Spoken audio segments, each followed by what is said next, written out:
से उन्होंने धर्म अधर्म की हमें परिभाषा भी बताई, और यही नहीं, असत्य अधर्म का विनाश भी किया। अब देखिए ना, ये रामनवमी है, भगवान की रामनवमी, तो अगर हम उसको हर वर्ष मनाते हैं, हर वर्ष, तो क्या आप कहेंगे कि हर वर्ष भगवान राम जन्म दे देते हैं?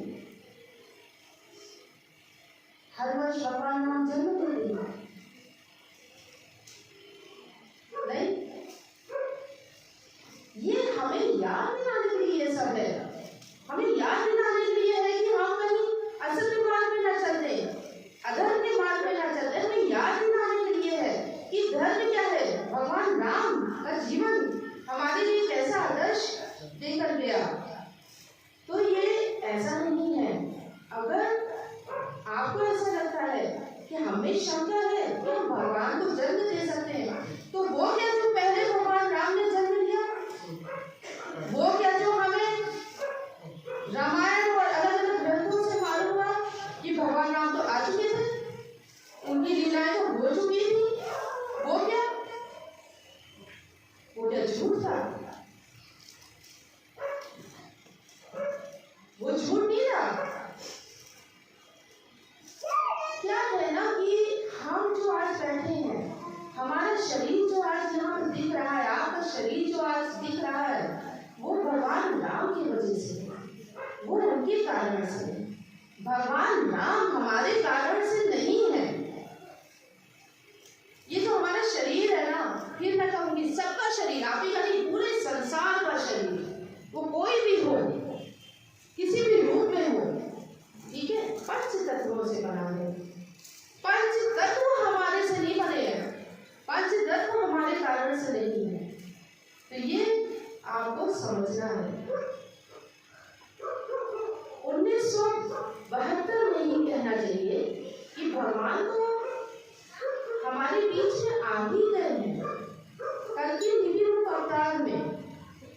और आज भगवान अपने ज्ञान के रूप में अनेक ऐसे भक्त हैं जिनके हृदय में वास कर रहे हैं इस ज्ञान के रूप में, और अनेक ऐसे भक्त हैं, बहुत प्रसन्नता से मैं बताऊंगी, जो भगवान की जाति है, इंसान की धर्म है, मानवता के संदेश का पालन कर रहे हैं। ना वो ये देख रहे हैं इसका क्या रूप है, इसका रंग कौन सा होना चाहिए, रंग ऐसा है या वैसा है तो हम उसका पालन करें, या रंग ऐसा है तो ये हमारा कुछ अलग हो गया हमसे। रंग नहीं देख भगवान का देखना चाहिए। भगवान का कोई आकार है ना, जब आकार नहीं है, जब हर और वो है, तो हम कैसे कह सकते हैं ये रंग हमारा है? ये मूर्खता है।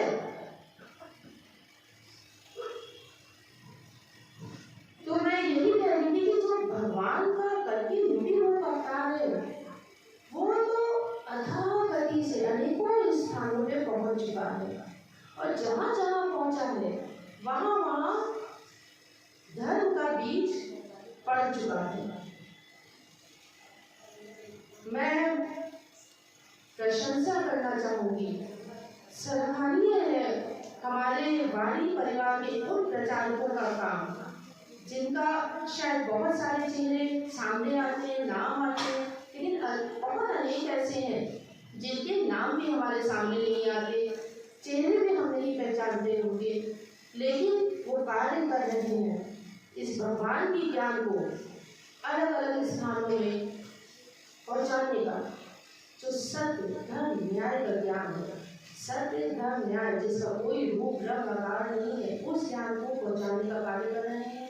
और उनकी शक्ति गति बनकर, उनकी कहीं ज्यादा उनकी शक्ति गति को बढ़ाकर भगवान स्वयं अपना कार्य कर रहे हैं। और भगवान की वाणी के माध्यम से मैं कह पाऊंगी कि ये धर्म की आंधी हर ओर जाएगी, हर ओर जाएगी, और असत्य अधर्म का विनाश करेगी। क्योंकि असत्य केवल वो नहीं है जो हमने अपने शब्दों में बोला,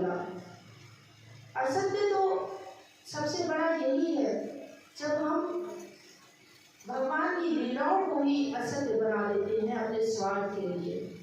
अब फिर से अगर मैं भगवान राम को याद करूं तो भगवान राम ने रावण को क्या जाति के लिए मारा था, क्या धर्म के लिए मारा था कि नहीं ये मेरे धर्म का तो नहीं है, माधव से मुझे इसका चेहरा नहीं पसंद आया, इसका रंग नहीं पसंद आया, माधव से। ऐसा था? बोलिए आप, कोई तो उसका मुझे ना मालूम, आप लोग बोलिए। बहुत सारे आप लोग हैं जो रंगों को पसंद करते हैं, आकारों को पसंद करते हैं, बताइए आप। इसने मान लिया रावण को, क्यों मारा?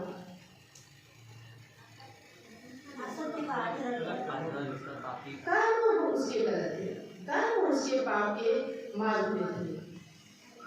और सबसे बढ़कर वो फिर मैं कहूंगी कि नारी का सम्मान नहीं कर सकता था, अपमान किया था माँ सीता का उसने। देखिए नारी का सम्मान भी स्वयं एक धर्म है।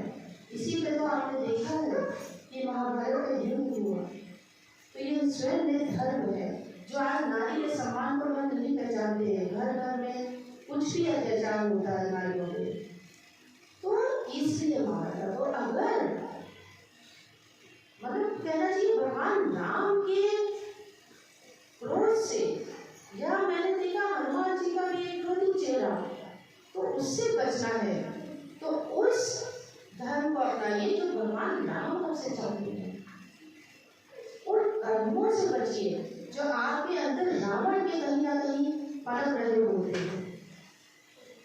धर्म का मार्ग अपनाते कहीं ना आप ये ना सोचिए क्योंकि धर्म की परिभाषा ही गलत है। धर्म की परिभाषा क्यों है तो आपको याद दिला रही है। धर्म तो रावण ने भी पढ़ा था, महापंडित तो वो भी था, क्या हमें पालन कर पाया उसका? नहीं कर पाया। तो ऐसा ना हो अपने को आप महापंडित समझते हुए, इस गलत उसमें समझते हुए उस धर्म के मार्ग में चल दीजिए जो रावण का था। बचाइए अपने को। रामायण को अगर मैं कहती हूँ तो रामायण केवल एक कथा नहीं है। क्या है रामायण? कोई बता सकता है?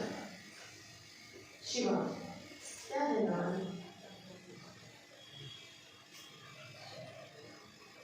केवल एक कथा है? संजय क्या है? संजय कौन? संजय केवल एक कथा है? क्या है?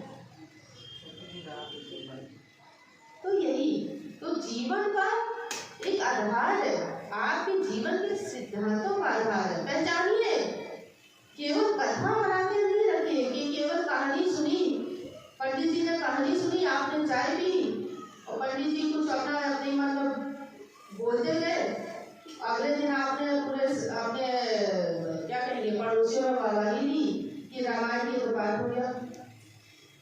ऐसा मत बनाइए धर्म को। आप पहचानिए अपने जीवन के सिद्धांतों को इन महाग्रंथों से। क्या आपके जीवन के सिद्धांत है? क्या क्या चाहते हैं आपके आराध्य आपसे? वो भगवान शिव हो,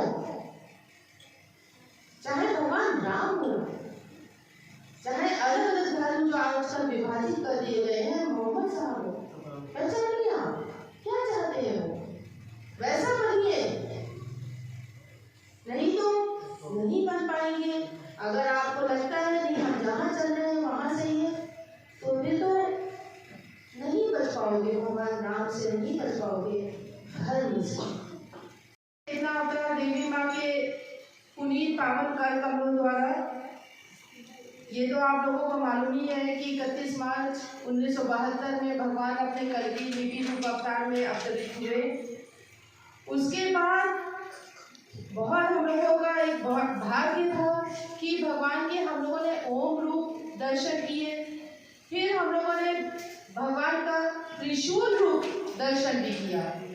कहाँ ऐसा सौभाग्य होता है कि भगवान का हम लोग इस रूप में दर्शन कर पाए। देखिए, जब श्री कृष्ण चेतना अवतार देवी माँ ने भगवान के कल्कि लिपि रूप अवतार पर प्रसाद अर्पित किया था, तब भगवान ने अपना त्रिशूल रूप दर्शन किया था।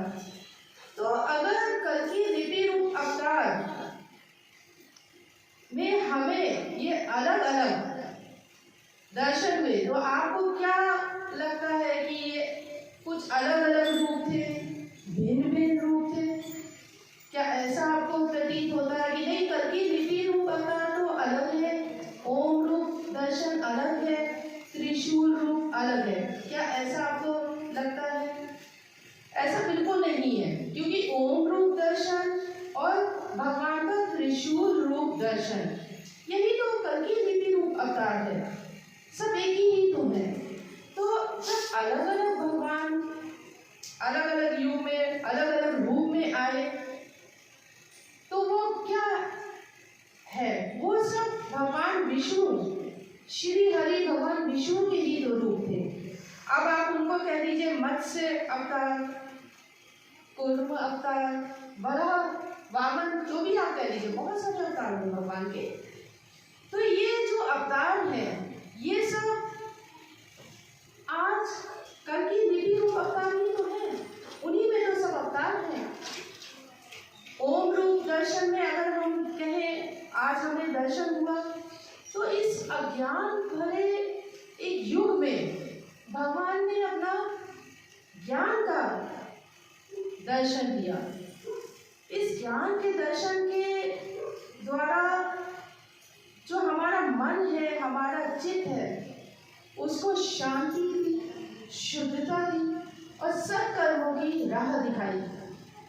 क्योंकि सत्कर्म आज धर्म की परिभाषा नहीं रह गए हैं, धर्म की परिभाषा तो कुछ और ही बन चुकी है, रंग धर्म की परिभाषा बन गया है, तो ये धर्म की परिभाषा बन गई है, लेकिन सत्कर्म ही तो धर्म की परिभाषा है। त्रिशूल रूप तो उन लोगों के लिए भगवान ने अपना प्रकट किया जो भगवान की ज्ञान, जो अलग अलग युग में आए, अलग अलग उन्होंने लीलाओं से ये ज्ञान रूप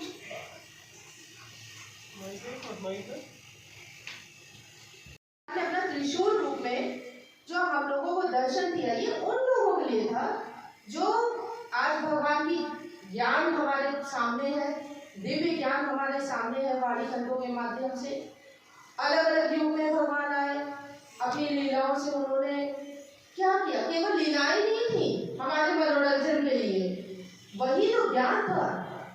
तो फिर भी इतना ज्ञान हर युग में पाकर भी आज फिर भी जो लोग पाप मानते जा रहे हैं, पाप मान बहुतों को नहीं समझ में आएगा ये पाप मान क्या है। अब अगर बहुत छोटे में मैं बताऊं तो ये पाप मान तो वो भी है कि जब हम जाति बंधन में फंसकर अंधविश्वासों में फंसे। अंधविश्वासों की परिभाषा भी बहुत लंबी चौड़ी है, बहुत लंबी चौड़ी, और ये आप लोगों से बेहतर कोई नहीं जानता है कि क्या क्या अंधविश्वास है। तो अंधविश्वासों में, इन सब में पढ़कर जब हम मानवता का गला घोटते हैं, वही तो पाप मान रहे। भगवान के अनुसार केवल मानवता नहीं है, उन्होंने कहा है जाति है इंसान की, धर्म है मानवता का। जब हम मानवता का गला घोटते हैं इन सब में फंसकर, तो हम कहीं ना कहीं धर्म में, उसके मार्ग में बाधा पैदा कर रहे होते हैं। तो ये जो पाप है, ये मन, वचन, कर्मों तीनों के द्वारा होता है। ये ऐसा मत समझिए कि आप कहें कर्म तो हम ऐसा नहीं कर रहे हैं। आपके अगर मन में भी पाप है, आपके मन में भी अगर किसी के प्रति ईर्ष्या इस सीमा तक है कि उसके जीवन का कहीं अहित हो सकता है, आपके वचन ऐसे किसी के जीवन में आघात पैदा करते हैं कि हो सकता है वो अपना जीवन ही खो दे आपके केवल शब्दों को सुनकर, तो ये पाप है। तो इनका महत्व है जीवन में कि मन में हम क्या भावना लेकर घूमते हैं, वचन हम कैसे बोलते हैं, और कर्म तो है ही। तो मैं आपसे यही कहना चाहूंगी कि मत भटकिए। ये जो आप भटक जाते हैं कि हम किस रूप की पूजा करें, किसकी नहीं करें, रूप रंग आकार को देखते हुए, तो ये जो धर्म है, ये इसका ना कोई रूप है, ना रंग है, ना आकार है।